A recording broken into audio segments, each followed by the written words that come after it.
بسم اللہ الرحمن الرحیم۔ ہمارا یہ اسباق کا سلسلہ چل رہا ہے، سلسلہ عالیہ نقشبندیہ کے اسباق کی تشریح چل رہی ہے۔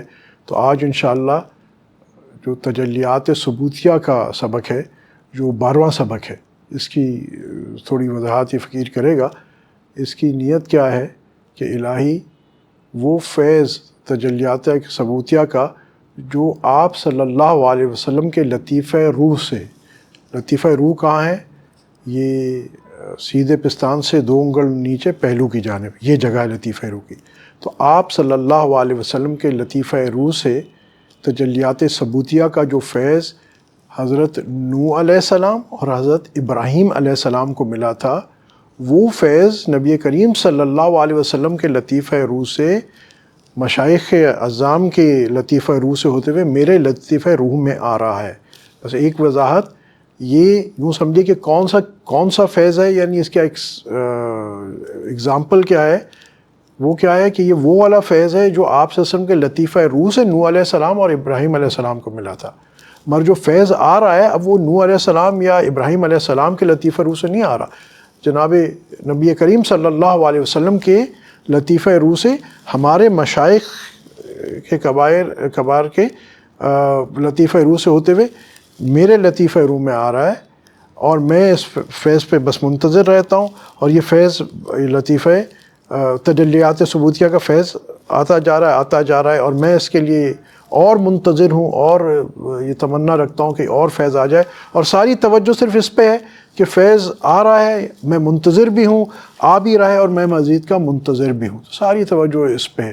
میں نے اسے عرض کیا تھا، اب ان اسباق میں اللہ اللہ ہونا یا کچھ بھی نہیں ہے، صرف اتنا ہی، اب اللہ اللہ کرنا بھی نہیں، بس صرف اتنا ہی کہ اس نیت سے، اس تصور سے بیٹھ جائیں کہ اب تجلیات ثبوتیہ کا فیض آپ صلی اللہ علیہ وسلم کے لطیفہ روح سے، مشائخ کے لطیفہ روح سے میرے لطیفہ روح میں آ رہا ہے۔ اس سبق کی تاثیر کیا ہے؟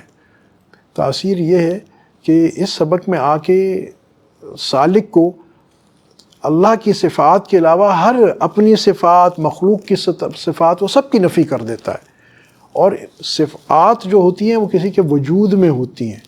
دیکھیں نا، انسان کا جسم ہوتا ہے تو اس سے کوئی صفت نکلتی ہے، اگر جسم ہی نہیں ہوتا تو صفت ہی نہیں نکلتی۔ تو جہاں وہ صفات کی جب نفی کرتا ہے تو یعنی وہ وجود کی بھی نفی کرتا ہے کہ وجود بھی نہیں ہے، نہ میرا وجود ہے نہ کچھ، اور وہ توحید شہودی کا قائل ہونا شروع ہو جاتا ہے کہ ایک وجود اگر ہے تو وہ اللہ ہی کا ہے۔ اب یہ اس سبق کی تاثیر ہے، ٹھیک ہے؟ تو ایک اور بات بس عرض کر دوں کہ آپ اپنے حال احوال اپنے شیخ کو بتاتے رہیں گے فی زمانہ۔ یہ بہت ساری کیفیات جو پرانے لوگوں پہ ہوا کرتی تھی، کیونکہ ان کا تقویٰ اتنا تھا، کھانا پینا اتنا پاکیزہ تھا۔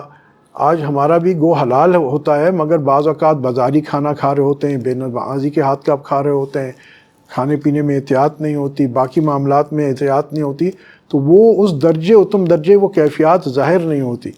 مگر بہرحال ہم نے کیا کرنا ہے کہ اپنے شیخ کو اپنے حالات بتاتے رہنا ہے، اور پھر وہ جیسے ہماری رہنمائی فرمائے۔ تو یہ تجلیات ثبوتیہ کیا؟ یہ کون سی صفات ہیں جو اللہ پاک کی ذات کی صفات ہیں، یعنی تقدیر، قدرت، اللہ پاک کا علم، اللہ پاک کی سماعت، یعنی یہ وہ صفات ہیں جو ثبوتیہ، جو اللہ پاک کی ذات سے جس کا انتساب ہوتا ہے۔